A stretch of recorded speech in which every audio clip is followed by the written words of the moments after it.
নমস্কার বন্ধুরা, আশা করি তোমরা সকলে ভালো আছো। আমি আজকে চলে এসেছি নতুন স্বাদের রেসিপি নিয়ে। তোমরা ভিডিওটি দেখতে থাকো। রেসিপিগুলো যদি তোমাদের ভালো লাগে, লাইক শেয়ার কমেন্ট করে পাশে থেকো, আর চ্যানেলটা সাবস্ক্রাইব করে পাশে থেকো। আমি তোমাদেরকে যেন নতুন নতুন ভিডিও বা রেসিপি উপহার দিতে পারি। আজকে আমার রেসিপির মধ্যে আছে কুমড়ো পাতা ইলিশ ভাজা, কুমড়ো পাতা ইলিশ ভাপা আছে, আর আছে ইলিশ ভাপা, আর আছে হচ্ছে ইলিশ মাছের মাথা দিয়ে চাল কুমড়ো, আর চাল কুমড়োর খোসার চাটনি। তাহলে তোমরা পুরো ভিডিওটা দেখতে থাকো। এবার আমি ইলিশ মাছ নিয়ে নিয়েছি ছ পিস ইলিশ মাছ নিয়েছি। ইলিশ মাছের মাথা নিয়েছি, 1.25 কেজি ওজনের ইলিশ মাছটি ছিল, সেখান থেকে আমি নিয়েছি, সেটা পুরো পদ্মার ইলিশ। তো চাল কুমড়া দিয়ে ইলিশ মাছের মাথা করব। সেই প্রথমে লবণ হলুদ মাখিয়ে আমি রেখে দিলাম এক পাশে। এবার আমি চাল কুমড়ো দিয়ে যেটু মাথাটা করব, আগে আমি চাল কুমড়োটা কেটে নিচ্ছি। আমি পিলার দিয়ে খোসাগুলো ছাড়িয়ে নিচ্ছি। এই খোসাগুলো আমি ফেলবো না, এই খোসাগুলো দিয়েই হবে চাটনি। এই চাটনি কিন্তু যেমন খেতে সুন্দর, তেমন কিন্তু স্বাস্থ্যকর। সেই জন্য খোসাগুলো আমি একটা বাটিতে তুলে রাখলাম। আর চাল কুমড়োটাকে আমি গ্রেটারে গ্রেট করে নেব। তো আমি প্রথমে দুটো টুকরো করে নিচ্ছি, আর চাল কুমড়োটা একদমই করছি, সেখানে আমার করতে হবে না, বেচিগুলো বাদ দিতে হবে না। আমি চাল কুমড়োটা গ্রেটার নিয়ে গ্রেট করে গড়ে নিচ্ছি। চাল কুমড়োর কুড়া হচ্ছে এদিকে, ওদিকে আমার লবণ হলুদ মাখানো আছে মাছ। তাহলে বন্ধুরা, ইলিশ মাছের মাথা দিয়ে চাল কুমড়ো এই বর্ষা দিন তাহলে খেতে তো অসাধারণ লাগবে। এটা দিয়েই ভাত খাওয়া হয়ে যাবে। আর আবার ফের চাল কুমড়োর খোসা দিয়ে যেটা চাটনি হবে, সেটাও কিন্তু অসাধারণ খেতে হয়, সেটা দিয়েও কিন্তু ভাত খাওয়া হয়ে যাবে। তো আমি চাল কুমড়োটা এই যে চাল কুমড়োর পাতা দিয়ে করব, সেই পাতাগুলো ধুয়ে আমি একটা ঝুড়ির মধ্যে দিয়ে দিয়েছি। সেই ঝুড়িতে পাতাগুলো একটু জলগুলো ঝরে যাবে। আমি আর একটা চাল কুমড়ার 4 ভাগের 3 ভাগ নিচ্ছি। 3 ভাগ নিয়ে আমি করছি। একটা টুকরো রেখে দিলাম, ওটা আমি ডালের মধ্যে দিয়েই খাবো। তো তোমাদের কেমন লাগবে সেটা তোমাদের কাছে অনুরোধ রইল। তোমরা এইভাবে একবার কুমড়ো পাতা ইলিশ মাছ করে দেখো। পাতাটাও খাওয়া যাবে আর মাছটাও খাওয়া যাবে। মাছটা একটু অন্যরকম স্বাদের হবে।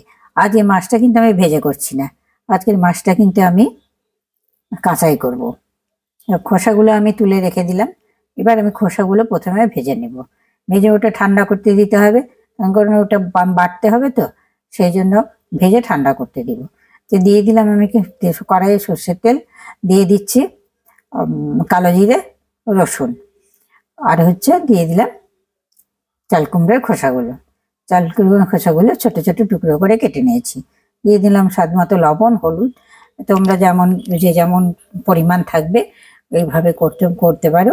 এইভাবে করে খাবে, দেখবে খুবই ভালো লাগবে খেতে। এর মধ্যে আমি একটু দিয়ে দিলাম কারি পাতা আর পুদিনা পাতা।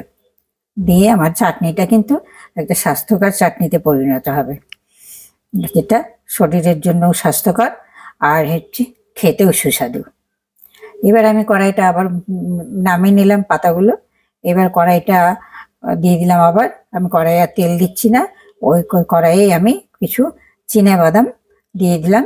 এই বাদামটাও আমি হালকা একটু ফ্রাই করে তুলে রেখে দিচ্ছি। এবার আমি শুরু করব চাল কুমড়ো দিয়ে, চাল কুমড়োটা ইলিশ মাছের মাথা দিয়ে। এবার চাল কুমড়ো একটা ইলিশ মাছের মাথা দিয়ে করছি, তোমরা সেটাও এবার দেখতে থাকো। চাল কুমড়ো বসিয়ে দিয়েছি কড়াই, দিয়ে দিলাম সর্ষের তেল। প্রথমে মাথাগুলো ভেজে নেব। মাথাগুলো ভেজে নিয়ে তারপরে আমি চাল কুমড়োটা করবো। মাথাগুলো একটু ভালো করে ভাজতে হবে, যেন কাঁচা না থাকে। আর তো যেহেতু পদ্মার ইলিশ, মাছ থেকেই কিন্তু তেল ছাড়বে। দেখো তেলের পরিমাণটা একই রকম রয়ে গেছে। দিয়ে দিলাম কাঁচা লঙ্কা, দিয়ে দিলাম পাঁচফোড়ন। এইভাবে রান্না করে অন্তত একবার করে দেখবে, খেয়ে কিন্তু অসাধারণ লাগবে, অসাধারণ, এক কথায় অসাধারণ। আর খেয়ে মন ভরে যাবে। এই সময় ইলিশ মাছ তো এমন কেউ নাই ইলিশ মাছ পছন্দ করে না, সেই রকম খুব কম দু একজন আছে যারা কাঁটার জন্য পছন্দ করে না। এবার আমি সর্ষেটা রেডি করে নিচ্ছি। সর্ষে দিয়ে দিলাম পরিমাণ মতো, দিয়ে তার মধ্যে লবণ দিয়ে একটু গুঁড়ো করে নিলাম। গুঁড়ো করে নিয়ে এবার আমি দিয়ে দিলাম কাঁচা লঙ্কা 8-10টা কাঁচা লঙ্কা দিয়ে জল দিয়ে দিলাম। আমি শুধু কালো সর্ষে দিয়ে করছি, সাদা সর্ষে দিচ্ছি না। আমার সর্ষের পেস্টটা হয়ে গেছে। এইভাবে করলে মিক্সিতে সর্ষের পেস্টটা এত ভালো হয় যে খোসাগুলো কিন্তু খুব কম বোঝা যায়, তাও আমি ছেঁকে দিই। এবার আমি ইলিশ মাছগুলোর মধ্যে যেগুলো আমি করব সেগুলোর মধ্যে আমি সর্ষে বাটাটা মাখিয়ে রাখছি। সর্ষে বাটাটা মাখিয়ে রাখলে সর্ষে বাটাটা ইলিশের সঙ্গে খুব সুন্দরভাবে মিক্সড হয়ে থাকবে। তো এইভাবে আমি মেখে এক পাশে সরিয়ে রেখে দেবো। ভালো করে মাখিয়ে দিচ্ছি, কিন্তু প্রত্যেকটা মাছকে আমি সর্ষে বাটার সঙ্গে ভালো করে মাখিয়ে দিয়েছি। আমি এবারে দেখছি চাল কুমড়োটা কেমন হয়েছে। আমি কিন্তু চাল কুমড়ো যে কুড়েছি তার থেকে যে জল বেরিয়েছে সেটা কিন্তু আমি ফেলিনি। দিয়ে দিলাম লবণ, হলুদ আর সামান্য পরিমাণে চিনি। একটু মিষ্টি না দিলে ভালো লাগে না, নুন আর মিষ্টির একটা কম্বিনেশনে একটু সুন্দর স্বাদ হয়। দিয়ে দিলাম আমি লবণ হলুদ দিয়ে আবার ঢেকে দেবো। ওই চাল কুমড়ার জলেই চাল কুমড়া সেদ্ধ হয়ে যাবে। তারপরে যখন মিয়ে আসবে একদম, তখন কিন্তু আমি মাছের মাথাগুলো দেব। এবার আমি কুমড়ো পাতার মধ্যে মাছগুলো রেডি করে নিচ্ছি। আমি প্রথমে 2টো কুমড়ো পাতা দিলাম, তার উপরে আমি সর্ষে বাটা দিয়ে মাছটা দিয়ে দিলাম। মাছ দিয়ে তার উপর সর্ষে বাটা দিয়ে কাঁচা লঙ্কা দিয়ে ভালো করে আবার কুমড়ো পাতা দিয়ে উপর দিয়ে ভালো করে মুড়িয়ে বেঁধে নিলাম। এইভাবে আমি 3টে পিস রেডি করব।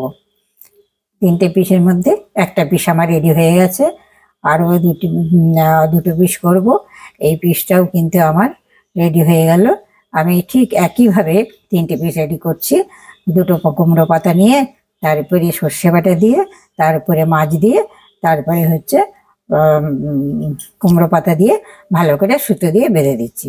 আমার এদিকে দেখো জলটা একদম শুকিয়ে গেছে। এবার আমি মাছের মাথাগুলো একদম গুঁড়ো করব না, ওনা কাঁটাগুলো তখন মুখে বিঁধবে, সেই জন্য আমি ভেঙে ভেঙে মাথাগুলো দিয়ে দিলাম।